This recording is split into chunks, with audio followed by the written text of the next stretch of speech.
नमस्ते।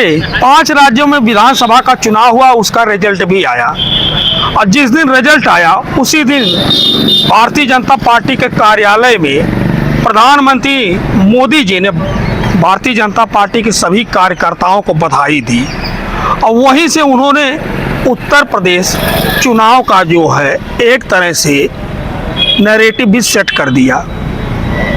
उन्होंने कहा कि समाजवादी पार्टी महिला आरक्षण का विरोध किया है। 2027 में जब चुनाव होगा तो समाजवादी पार्टी को इसकी कीमत चुकानी पड़ेगी। अब वो धरातल पर दिखाई भी दे रहा है।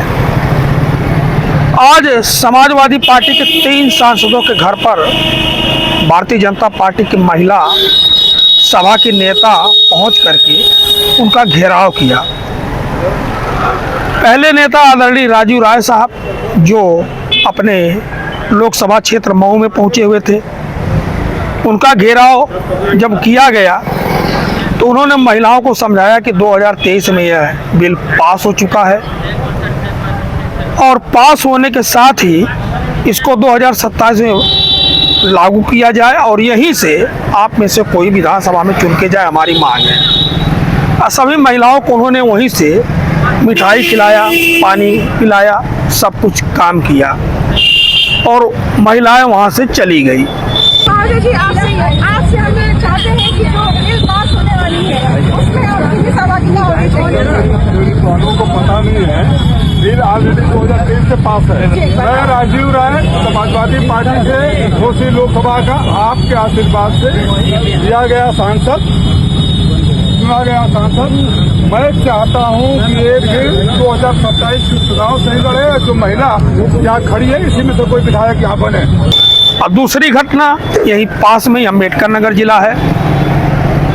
यहाँ के सांसद आदरणीय लालजी वर्मा साहब, उनके घर पर महिलाएं पहुंची।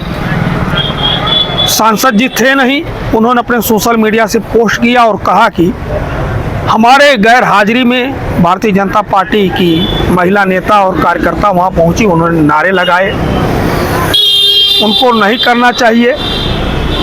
भारतीय जनता पार्टी मनुवादी विचारधारा पर चलने वाली पार्टी है। जब 2023 में बिल पास हो चुका है तो हमारी मांग है 2027 विधानसभा चुनाव में इसको लागू करके सबको जो है देना चाहिए। भारतीय जनता पार्टी इस तरह का जो है क्यों प्रोपेगेंडा फैला रही है, यह बात उन्होंने कही। और तीसरा, उत्कर्ष वर्मा, उनके आवास पर जो है भारतीय जनता पार्टी महिला सभा के नेता पहुंचे। वहां पहुंच करके भी वही काम उन्होंने किया।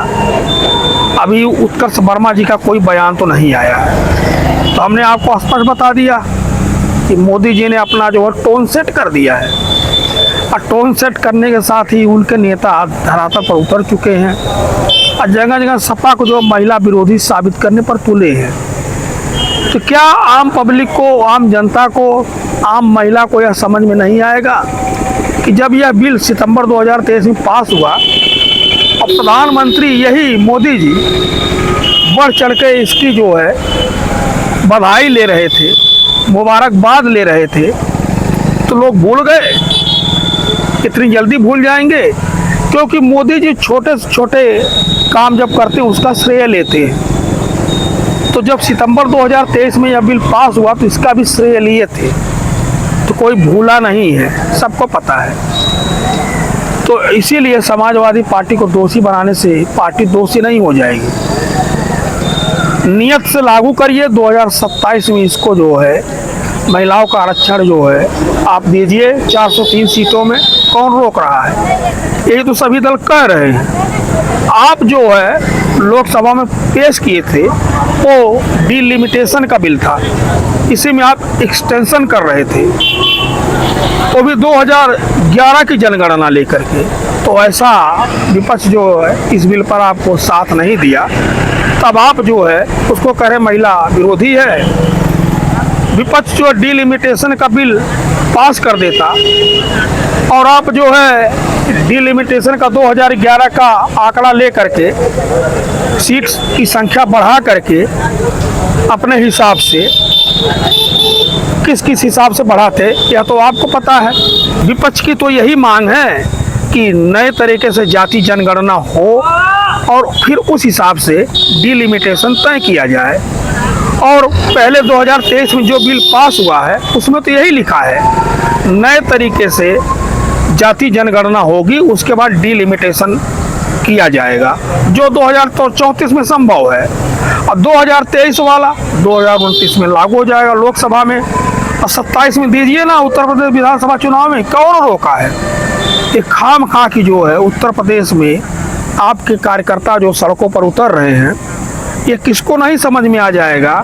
ये सिर्फ एक माहौल बनाने की साजिश है। बाकी उत्तर प्रदेश की जनता को, देश की जनता को इतना आप महामूर्ख समझने की भूल ना करें। और भी महिलाओं को, वो महिलाएं जो देश संभालती हैं, फाइटर प्लेन उड़ाती हैं, जेट उड़ाती हैं, क्या से क्या करती हैं, तो देश की महिलाएं बहुत आगे हैं। उनका हक दीजिए 2023 में जो आपने पास किया है। धन्यवाद। वंदे मातरम।